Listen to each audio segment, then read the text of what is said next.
Welcome back, friends, to Salt and Sanctuary. I'm Magnus, and this is not where I last left you. Reason for that being mostly because I decided to go ahead and see if there was a sanctuary in Crypt of the Dead Gods after all. And there was! And here we are. So we're just gonna head on out and see what we can find. What this new area brings us. It's been, as usual, it's been about a week since I last recorded, and I haven't really been playing much because summer came to Norway. It took its sweet time getting here, but once it decided to show up, it also there was I found a shortcut there. Also changed my gear around some, but yeah, anyway. Summer decided to show up in the blink of an eye. Literally in a blink of an eye. We went from having a relatively cold day, and the day after it was just stupid hot. And now it's been stupid hot for about a week. And yeah, that's usually how the Norwegian summers work. You you don't really feel the summer breeze creeping in. It just sort of shows up painfully, unannounced, and yeah, it gives you no time to readjust, I guess. That's such a thing to be complaining about. I guess it isn't, but you know, I'm still going to. Right, so it seems that descending is the thing to do here in this crypt situation. Also, these guys do a lot of damage, and they don't bleed to death. They just kind of dissipate. This kind of fits with the salt and sanctuary motif, I guess. We've been discussing the motif to death in the course of this Let's Play, and I do feel that what I initially mistakenly believed to be a pirate theme, but more a burial at sea theme, I guess, is pretty spot on. As is also the seeming focus on, you know, religion. It never flat out says anything in regards to the religions being similar to any of the Abraham-based religions in our modern times, but it sure looks like it. Not necessarily in what the various creeds speak of when they tend to lean towards discussing their religions, but you know, just the general gist, the feel of it. That may be because of the salt and burial at sea thing. Yeah.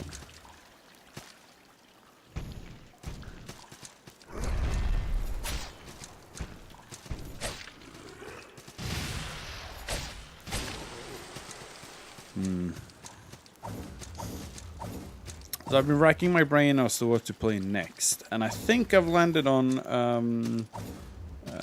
I'm not sure if I'm gonna stick to one series or if I'm gonna start doing a couple of simultaneous ones, because more and more I realize that this is pretty easy to.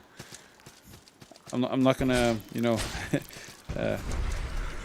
go into a clinch with any other YouTubers who might be interested, but I find that making these Let's Plays isn't exactly a major pain in the ass, so to speak.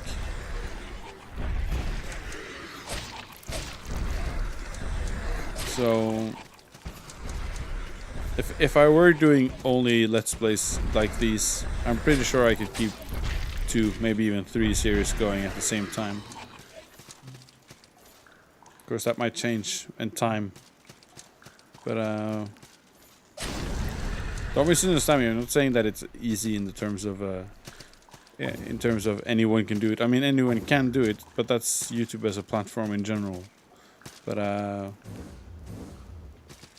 you know, it's when it comes to outputting, it's not as difficult as a lot of scripted content might be.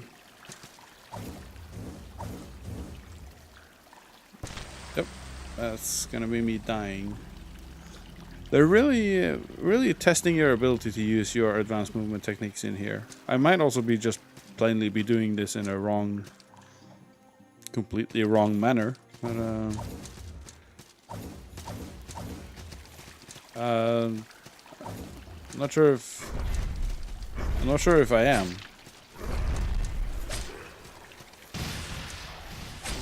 So these golems, I guess golems would be the fitting name to use for these things, but they are very painful.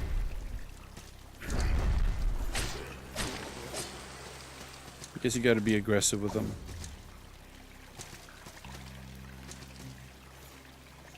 I'm trying to expend red shards more than my regular healing items, because I suspect, I think I have 2 bosses left until I'm done with this game.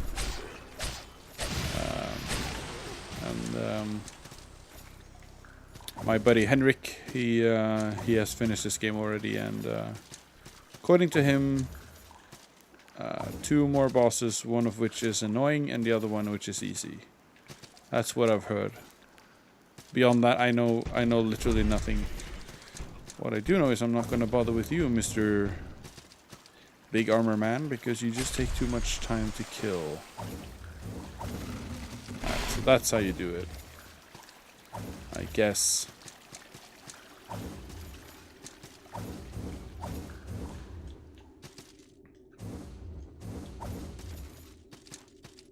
Oh, drawn sensor. You get a lot of materials here. This leads to the back of the... yeah, exactly. So we got that's the most direct shortcut we've gotten so far in this playthrough.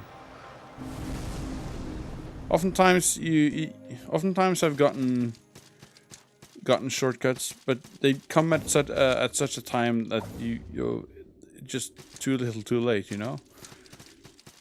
I mean, shortcuts are fine, especially for some of the stuff I've done off screen, like, you know, doing bounties for the leader and so on to upgrade my flask.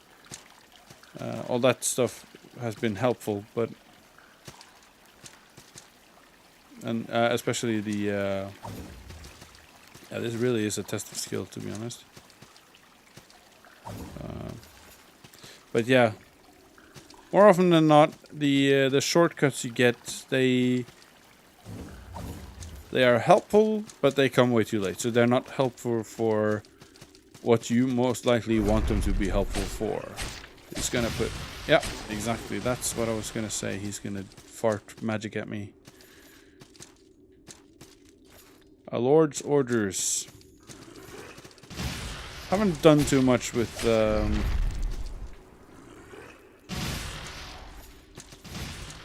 potentially bad. I haven't done too much with the upgrading system. I never really felt like I've been missing stuff. I don't know if this game is rewards anyone who varies their item choices a lot. Might be the case, but I found that after playing not just one but several characters, I found that if you choose anything but the great swords, the big fat ones, then you simply aren't making the best choice. And I'm a bit sad that it feels a bit skewed like that. It might just be because I'm not good enough with the other item sword choices. I'm more than willing to accept that fact. But you know.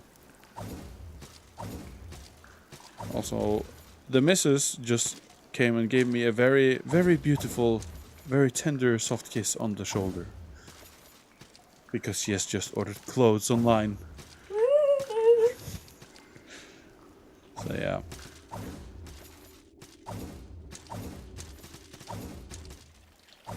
I did say that we were probably going to be finishing up this game in this sitting, not in this episode. I know I probably did say this episode, but at least in this sitting, I'm 99% sure that this is going to be my very last sitting with this game for a playthrough, a full one at least. There is stuff down there. This place is disorienting, and it's upside down for some reason, which is annoying. I'm not gonna bother with that guy. But yeah. But this entire area, it feels very endgamey, and here is a boss. Gonna assume this is one of them. Kraekan Dragon Skourzh. Okay. I think I saw the IGN guys play this boss.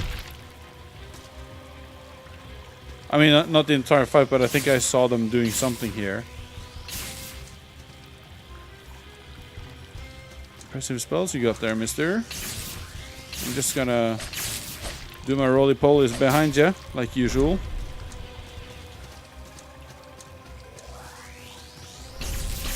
Whoa!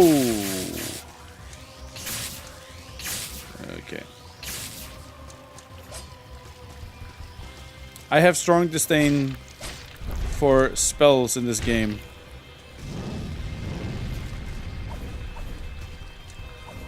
It's, in general terms, spells in this game are oh, see, you can do stuff like that. That's pretty horrendous. Okay, so Kraekan Dragon Skourzh.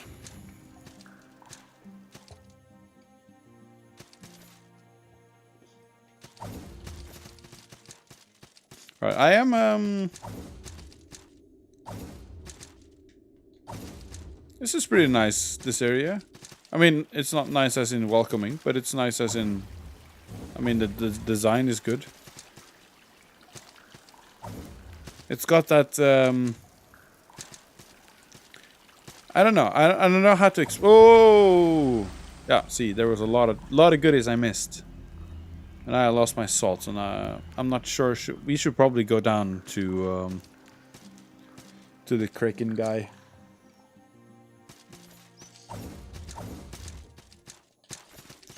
Yeah. While I move down there,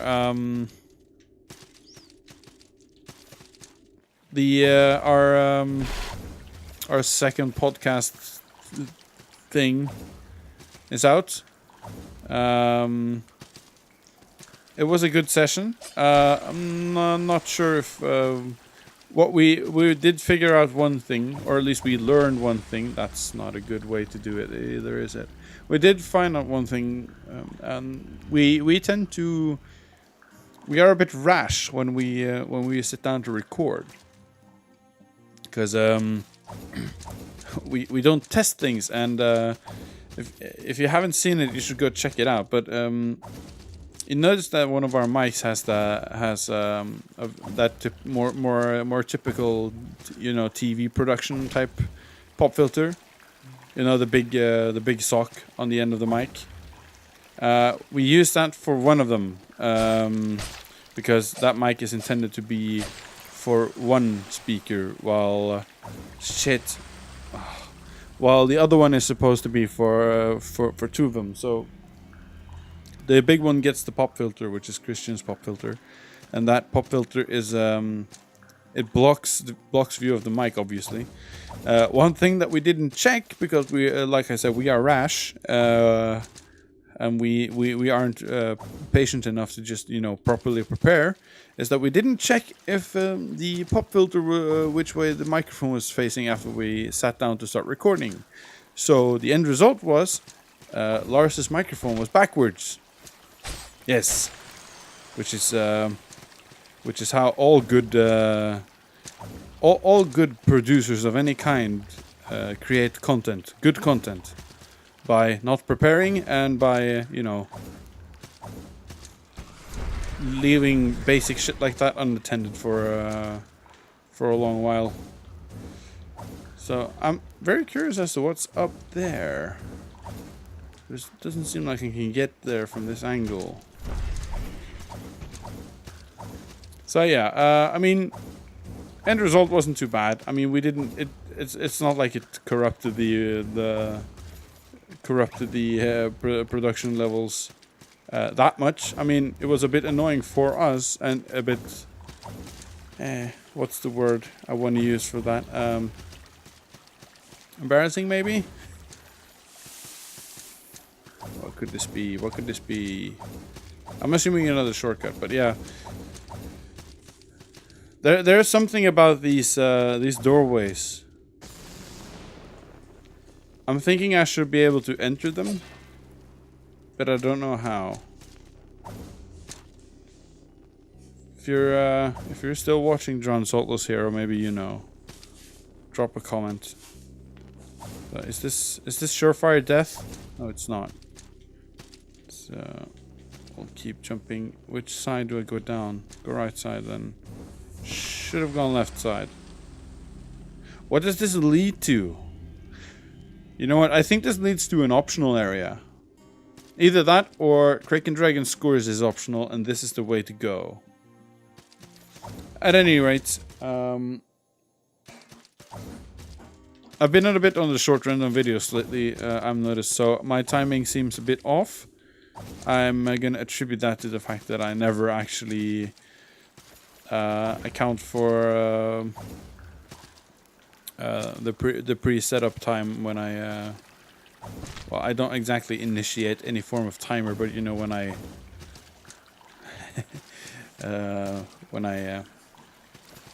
so where I'm looking for, I'm getting a lot of brain freezes like this lately. Probably because I'm probably dying or something, I guess. Yeah, I don't account for that time anyway when I do my little estimates. That's the word I'm looking for. When I estimate the amount of time the video is taking, because I don't edit out much in these videos. I edit out boring in-betweeny parts. Luckily, I've been a bit more efficient while playing in later episodes. And so it's gonna do that one, another one of those, and a third one. Okay, so he's just gonna keep doing that to keep me away, isn't he? Oh, that's fine. I can live with that. Ooh, so you can jump too, huh?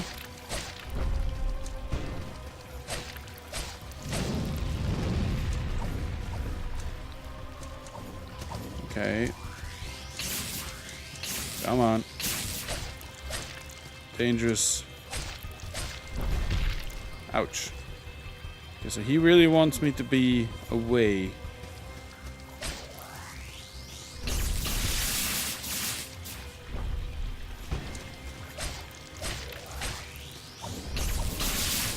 Right.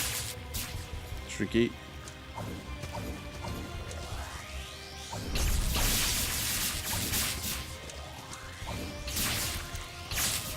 That one is bad, seriously. I mean, you could take all three of those pillars in one strike, and that will be the end of you. Keep forgetting you're a dragon, mister.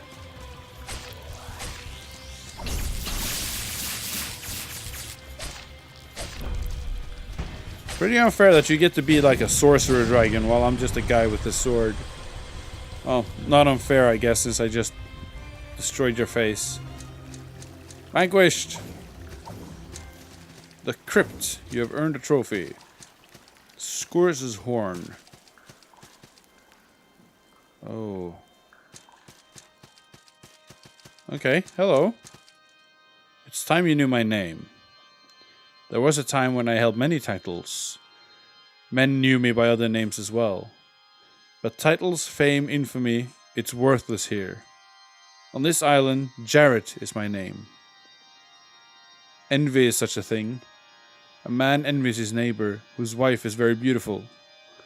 A lord envies a king, who commands nobles. A king envies a god, to whom all men must bow. And a god envies what a god cannot have. I wanted so much from life, satisfaction eluded me. And the things I prayed for, well, would you believe a god actually answered my prayers? These things, this life, this island, such is my reward.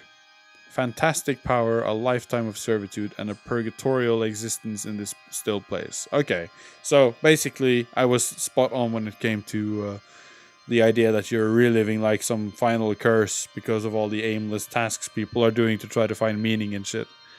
Well, the god of this island is the god that answered my prayers. His existence is one of insatiable lust for something a god can never have, to be born of light. He preyed on the greedy, collecting on the depths of kingdoms and countries in some mad hope of collecting the thing he shall never have. Alas, we are born of salt, bound by sanctuary. We are the eternally dead. This god, this demon, I want him to remain nameless. His lust for power is fueled by terror and infamy.